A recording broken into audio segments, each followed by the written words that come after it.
plus belle, dans la paix au peuple ardent. 26 mars 2024, ce jour consacre le lancement de la campagne de vulgarisation de la loi du 15 juin 2023 relative à la protection et à la responsabilité des défenseurs des droits de l'homme en République démocratique du Congo. C'était au cours d'un atelier organisé à Kinshasa par les réseaux de protection des défenseurs des droits de l'homme, victimes, témoins et professionnels des médias Reprodev en cycle, en collaboration avec l'ONG Alliance pour l'universalité des droits fondamentaux. De façon générale, en République démocratique du Congo, notre cher pays, et au regard de l'exercice ou du contexte des défenseurs des droits de l'homme, la situation ici en République démocratique du Congo et particulièrement à Kinshasa reste tout de même préoccupante. Pendant ces derniers, je parle des DDH, continuent tout de même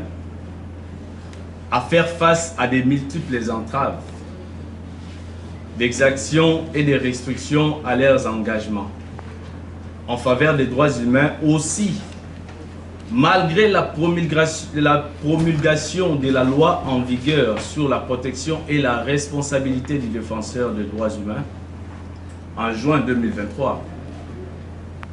Leur sort est loin d'être cette réalité garantie par la loi portant leur protection. C'est l'une des raisons de la tenue de cet atelier. Dans son allocution, le président de la Commission nationale des droits de l'homme a entre autres revenu sur les bien-fondés de cette loi. Cette loi tombe donc à point nommé pour protéger les droits de l'homme et lutter contre les discriminations.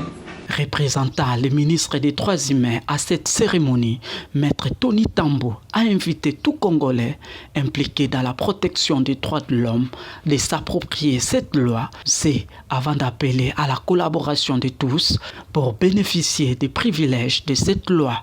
Il faudra dans tout ce que nous allons faire qu'il y ait cette franche collaboration, qu'il y ait cette coordination pour que les défenseurs de droits de l'homme puissent être réellement protégés. Le soutien financier de cet atelier, le Centre Carter, via son directeur pays RDC, a rappelé les raisons de son appui à ces assises. Le Centre Carter a trois interventions majeures en RDC.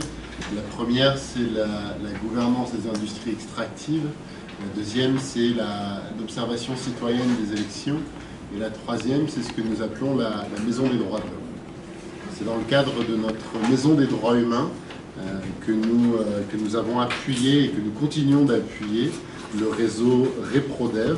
Partenaire du gouvernement congolais en matière de promotion et protection des droits de l'homme, le Bureau conjoint des Nations Unies aux droits de l'homme a promis de soutenir les actions de la vulgarisation de cette loi.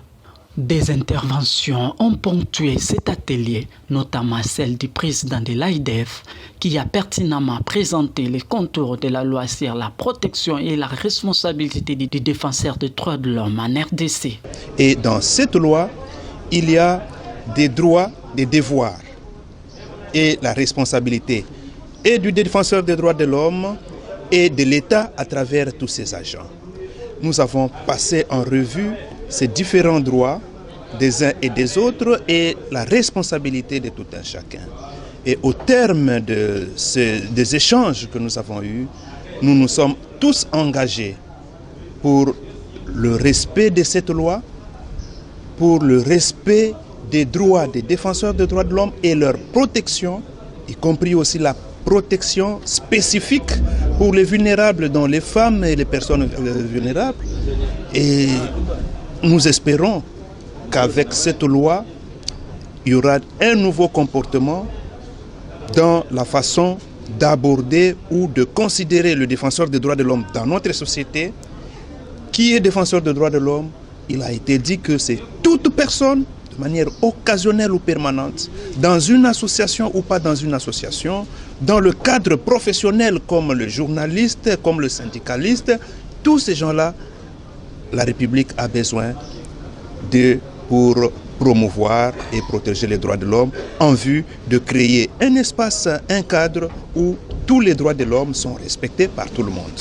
À la fin de ces assises, les participants ont chacun signé l'acte d'engagement de vulgarisation de la loi relative à la protection et à la responsabilité des défenseurs des droits de l'homme en République démocratique du Congo.